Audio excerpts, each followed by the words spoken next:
السلام علیکم جی۔ ایک پیغام دینا چاہتا ہوں میں گجرانوالہ عوام کے نام اور نشہرہ روڈ کے عوام کے نام۔ یہ ہے کہ الیکشن قریب آتے جا رہے ہیں اور ملک میں سیاسی ماحول جو ہے وہ دن بہ دن گرما گرم ہوتا جا رہا ہے، تو یہ ملک کی معیشت کے لیے بھی ٹھیک نہیں ہے اور کاروبار جو ہے لوگوں کے کاروباروں کے لیے بھی یہ ٹھیک نہیں ہے۔ اب ایک چیز جو میں آپ کو بتانا چاہتا ہوں، سیاست جو ہے وہ ایک بہت ہی عجیب قسم کی ہو چکی ہے۔ جھوٹ، فیک نیوز، پروپوگنڈا جو ہے وہ عام ہو چکا ہے۔ ایک دوسرے پہ جو الزامات لوگ ایسے لگاتے ہیں کہ جیسے وہ سچ ہے، تو اب اس سب ماحول میں جھوٹ اور سچ کے درمیان فرق کرنا وہ بہت مشکل ہو چکا ہے۔ تو پیغام جی یہ ہے کہ الیکشن قریب آتے ہی گجرانوالہ میں آپ کے پاس جو آپ کے نمائندے ہیں وہ آپ کے گھروں میں آتے ہیں آپ ووٹ مانگنے کے لیے، اور طرح طرح سے آپ کے ساتھ رابطہ کرنے کی کوشش کرتے ہیں کہ ان کو ووٹ دیا جائے۔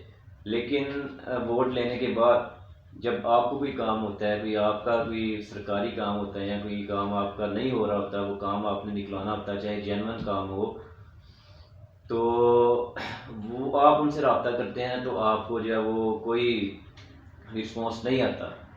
اس کی وجہ یہ ہے کہ آپ آنکھیں بند کر کے ان لوگوں کو ووٹ دے دیتے ہیں جن کا کوئی اس میں انٹرسٹ نہیں ہوتا کہ لوگوں کی خدمت کی جائے، جو اس چیز کو بالکل خاطر نہیں رکھتے کہ الیکشن کے بعد ووٹ لینے کے بعد جو ہے وہ آپ کا کام کرنا ہے۔ ان کا کام کیا ہوتا ہے کہ پیسہ لگائیں، تلک لڑائیں اور ووٹ حاصل کر کے اپنے کام نکلوائیں، ٹھیک ہے۔ تو اگر یہ کسی بندے کا کام نکلواتے بھی ہیں تو پیسے لینے کے بغیر نہیں نکلواتے۔ اب آپ کے پاس اس کا کیا حل ہے؟ آپ کے پاس اس کا حل یہ ہے کہ آپ کے پاس ایک طاقت ہے، وہ ہے طاقت ووٹ کی۔ آپ اس طاقت کو استعمال کر کے آپ اپنا ایک اچھا نمائندہ آگے لے کے آ سکتے ہیں جو آپ کی آواز سنے، نہ کہ آپ کو جو ہے وہ بعد میں آپ کو کوئی کام آپ کا نہ ہو۔ تو اس میں کام یہ نہیں ہے کہ غلط کام کی بات نہیں کر رہا، جو جینون کام ہوتے ہیں، ترقیاتی کام ہوتے ہیں، جو جس طرح سڑک روڈ ہوتی ہے، کچرا ہوتا ہے، وہ اب آپ نے دیکھا ہوگا کہ پیچھے 4 سالوں میں آپ نے، بلکہ 4 سالوں میں نہیں، جب سے یہاں پہ سیاست چلتی آ رہی ہے تقریباً کوئی 25-30 سال جو ہماری ہوش میں ہے، جتنے بھی نمائندے آئے ہیں یہاں پہ جن کو آپ نے ووٹ دے کے آئے ہیں، 25-30 سال میں گجرانوالہ میں کیا کام کیا ہے سوائے ایک پل بنانے کے؟ کیا کام کیا ہے گجرانوالہ میں؟ گجرانوالہ پاکستان کا تیسرا بڑا صنعتی لحاظ سے شہر ہے، پاکستان کی اکانومی پہ تیسرا بڑا شہر ہے، تیسری بڑی کنٹریبیوشن ہے، یہ ایک انڈسٹریل سٹی ہے، تو یہاں پہ ہر طبقے کے لوگ یہاں پہ موجود ہیں۔ لیکن ستم ظریفی یہ دیکھیں اور نااہلی آپ کے جو نمائندے ہیں، لیڈرز ہیں، ان کی نااہلی دیکھیں کہ یہاں پہ کوئی ترقیاتی کام نہ ہونے کے برابر ہے۔ آپ اگر اس کو کمپیئر کریں لاہور اور کراچی سے تو یہ بالکل جب وہ سمجھ لیں گاؤں ہے، اور فیصل آباد جو ہے بالکل سمجھ لیں ایک گاؤں ہے۔ اب ہوتا یہ ہے کہ آپ سے تو یہ لوگ ووٹ لے جاتے ہیں، لیکن آپ کو جو ہے وہ اس کا کوئی فائدہ نہیں ہوتا۔ اب گجرانوالہ کی عوام ہے، انہوں نے موٹر وے پہ جانا ہو تو یہ وہاں پہ جاتے ہیں، لاہور سے موٹر وے پہ چڑھتے ہیں۔ انہوں نے اگر پڑھائی کرنی ہو، تعلیم کرنی ہو تو یہ جاتے ہیں لاہور، اسلام آباد یا گجرات۔ تو اس کے علاوہ کوئی ہاسپٹل نہیں ہے، یہاں پہ بھی بندہ بیمار ہو جائے تو اس کو کہتے ہیں کہ انہوں لاہور لے جاؤ۔ تو ایسا کیوں ہے اس طرح؟ اتنا بڑا شہر ہے، اتنی بڑی آبادی ہے، طرح طرح کے لوگ ہیں اس میں، تو ایک انڈسٹریل سٹی ہے، ایگریکلچر سٹی ہے، پوری دنیا میں یہاں کا چاول وہ جو ہے وہ ایکسپورٹ ہوتا ہے، مشہور ہے۔ اور انڈسٹری کے لحاظ سے جو ہوم اپلائنسز ہیں وہ یہاں کی مشہور ہیں، اسٹیل جو ہے وہ یہاں کا مشہور ہے، لوہار جو ہیں وہ یہاں کے مشہور ہیں، اور جو آپ کے پلاسٹک کے چیزیں ہیں ڈفرینٹ ہیں وہ یہاں کی مشہور ہے، فرنیچر یہاں کا ہے، ٹھیک ہے۔ اور کھانا جو ہے پوری دنیا میں یہاں کا مشہور ہے. اتنا کلچرلی رچ جو سٹی ہے اس کو کیوں اتنا اگنور کیا جا رہا ہے, اور ابھی تک کیا جا رہا ہے, پہلے تو کیا ہی جا رہا تھا. اس کی وجہ یہ ہے کہ جو یہاں کی عوام ہے اس میں اس کو خود اپنا حق لینے کا جو ہے وہ طریقہ نہیں آتا, نہ ان میں جو ہے وہ اتنا شعور ہے. سب کی بات نہیں کر رہا, جو زیادہ تر لوگوں میں یہ شعور اتنا نہیں ہے کہ وہ انہوں نے اپنا حق کیسے لینا ہے.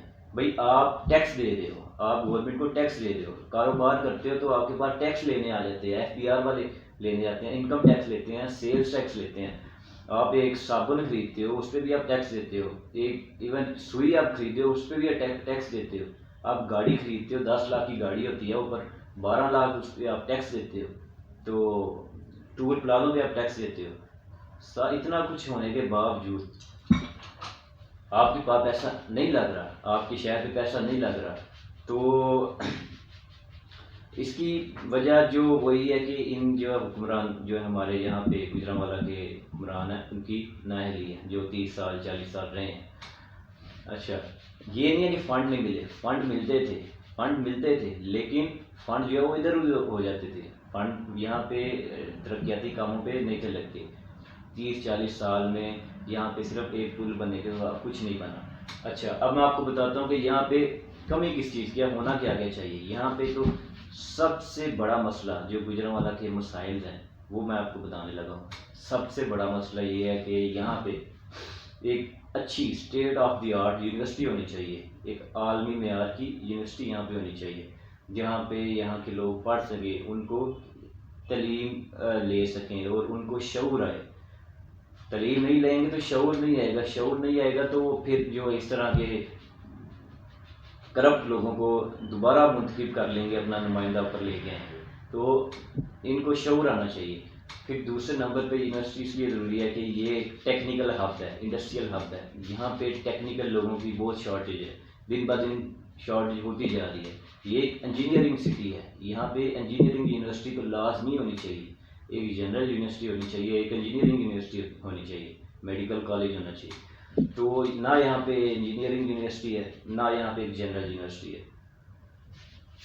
دوسری سب سے بڑی جو ہے چیز وہ جو یہاں پہ نہیں ہے, جو ہونی چاہیے, جو موٹر وے ایکسچینج ہے وہ یہاں پہ ہونا چاہیے. موٹر وے انٹرچینج یہاں پہ ہونا چاہیے گوجرانوالہ میں, کیونکہ تقریباً 60 لاکھ لوگوں کا یہ شہر ہے, 6 to 7 ملین لوگوں کا یہ شہر ہے. تو یہاں پہ حیرانی کی بات ہے کہ چھوٹے چھوٹے شہروں میں انٹرچینج بنے ہوئے ہیں. آپ دیکھ لیں حفظ آباد میں بنا ہوا ہے, خانقاہ ڈوگرہ میں بنا ہوا ہے, لیکن گوجرانوالہ مین سٹی میں بننا چاہیے. تیسرے نمبر پہ ہاسپٹل ہے. جب سے پاکستان بنا ہے صرف اور صرف گوجرانوالہ میں ایک گورنمنٹ ہاسپٹل ہے. اب اتنی ساری عوام کا لوڈ وہ ایک ہاسپٹل کیسے لے سکتا ہے, اور اس پہ نہ اس پہ بھی کام ہوا ہے. دن بہ دن جو ہے وہ بد سے بدتر ہوتا جا رہا ہے. اللہ کی چاہیے تو یہ تھا کہ اگر ایک ہاسپٹل ہے تو دن بہ دن جو ہے وہ اس کو آگے ایکسپینڈ کرتے, اس میں ڈاکٹر زیادہ ہوتے, بیڈ زیادہ ہوتے, اس کی کیپیسٹی زیادہ ہوتی. عوام جو ہے وہ بڑھتی جا رہی ہے اور ہاسپٹل ایک ہے. اور پھر صرف گوجرانوالہ سے نہیں, جو 7 چھوٹی چھوٹی تحصیلیں ہیں, بلکہ اب چھوٹی نہیں بڑی تحصیلیں ہیں, وہ بھی لوگ جو ہے وہ یہاں پہ گوجرانوالہ آتے ہیں. اب علاج ان کا یہاں پہ نہیں ہوتا, پراپر نہیں ہوتا, تو مجبوراً لوگوں نے پھر پرائیویٹ اسپتالوں کا رخ کرنا سٹارٹ کیا. پرائیویٹ اسپتال جو ہے وہ ایک بار بندہ بیمار ہو جائے خدا نخواستہ تو ساری زندگی کی جمع پونجی جو ہے نا وہ لے لیتے ہیں بندے کی. تو پرائیویٹ ہاسپٹل جو ہے وہ اس کا حل نہیں ہے, کیونکہ یہ وہ ملک نہیں ہے کہ جہاں پہ جو ہے وہ کوئی ٹیکس نہیں دیتا. جب آپ سب لوگ سارے ٹیکس دے رہے ہیں تو آپ ڈیزرو کرتے ہیں کہ آپ کا گورنمنٹ علاج کرے. یہ نہیں ہے کہ آپ بیمار ہو تو آپ 2 لاکھ روپیہ 3 لاکھ روپیہ لگا کے آ جائیں. نارمل سے نارمل آپ چھوٹا بھی جو ہے وہ کوئی اگر بچہ بھی اگر بیمار ہو جائے, صرف بخار ہی ہو جائے, تو آپ کسی پرائیویٹ ہاسپٹل پہ جائیں, ڈاکٹر کے پاس جائیں, تو آپ کا جو ہے 3-4 ہزار روپیہ لگ جاتا ہے. کیوں لگتا ہے وہ؟ ہر بندہ نہیں یہ اتنے پیسے افورڈ کر سکتا. تو ویسے بھی پاکستان میں جو زیادہ تعداد ہے وہ غریب لوگوں کی ہے. جو لوگ بیچارے دیہڑی لگاتے ہیں اور اپنا مشکل سے گزر بسر کرتے ہیں، اور تنہا دار طبقہ ہے وہ زیادہ ہے۔ اب تنہا دار طبقہ جو جس کی تنہائی جو 20-25 ہزار ہے، وہ کیسے گزارا کرے گا؟ وہ کیسے اپنا جو ہے وہ سارا کچھ کرے؟ وہ اپنے گھر کے اخراجات پورے کرے، اپنا کھانا پینا پورا کرے، بچوں کی فیسیں پوری کرے، کپڑے پورے کرے، وہ کیا کیا کرے؟ یا اپنی دوائیاں لے کے آئے، کیا کرے وہ؟ اب اس کا حل یہ ہے کہ آپ جو ہے وہ لوگ لے کے آئیں اوپر جو جن کو خدا کا ہو، وہ عوام کا درد ہو، اور جو اب ملک کے ساتھ جو ہے وہ خیر خواہ ہوں، سنسیئر ہو، جو ڈاکو نہ ہو، کرپشن جن کے پاس نہ ہو، جو کرپشن نہ کرتے ہوں، اور سب سے ضروری یہ کہ جن کی دوسرے ملک کوئی پراپرٹی نہ ہو، اور پراپرٹی سے بڑھ کر جن کی دوسرے ملک کی نیشنلٹی نہ ہو، جن کے بچے یہاں نہ ہوں۔ ٹھیک ہے، دوبارہ سنیں۔ اب اس کا حل تو یہ ہے کہ آپ وہ بندہ لے کے آئیں کہ جو آپ کا کام جو ہے وہ یہاں پہ صحیح طریقے سے کرے، آپ کا مقدمہ صحیح لڑے۔ اب 3-4 مین بڑی پارٹیاں، ان میں سے ایک بندہ کیسے چوز کیا جائے؟ آپ ان میں سے وہ بندہ چوز کریں کہ جیسے میں نے پہلے بتایا کہ جو عوام کا درد رکھتا ہو، خدا کا خوف ہو اس کو، اور وہ آپ کی جو ہے خدمت کرنے کا جذبہ رکھتا ہو، ملک کے لیے خیر خواہ ہو۔ اب یہ پتہ کیسے چلے گا؟ ویسے چلے گا کہ اس کے جو کاروبار ہیں بڑے بڑے، ٹھیک ہے، وہ ان کو ٹائم دیتا ہے کہ اپنی عوام میں زیادہ ٹائم دیتا ہے۔ دوسرے نمبر پہ اس کی دوسرے ملک، بیرون ملک جو ہے وہ بچے نہ ہوں، اس کے بچے سارے پاکستان ہوں، ان کی بچوں کی نیشنلٹی پاکستان ہو، اس کی بیوی جو ہے وہ پاکستان ہو، اس کی نیشنلٹی پاکستان ہو، اس کی اپنی نیشنلٹی پاکستانی ہو اور باہر کی نہ ہو۔ یہ جو رستہ ہے نا، چور رستہ جو آپ نے کھولا ہوا ہے کہ باہر سے نیشنلٹی، ساری زندگی باہر رہتے ہیں، پیسہ کماتے ہیں، جب پیسہ بہت زیادہ ہو جاتا ہے تو انجوائمنٹ کے لیے جو پاکستان آ کے پالیٹکس جوائن کر لیتے ہیں، تو یہاں پہ جو ہے وہ کھل کے پیسہ لگاتے ہیں اور کھل کے آگے وہ پیسہ کماتے ہیں، اور پھر واپس وہاں پہ چلے جاتے ہیں جب حالات خراب ہوں، یا جب وہ ملکی حالات خراب ہوں، واپس وہاں پہ چلے جائیں۔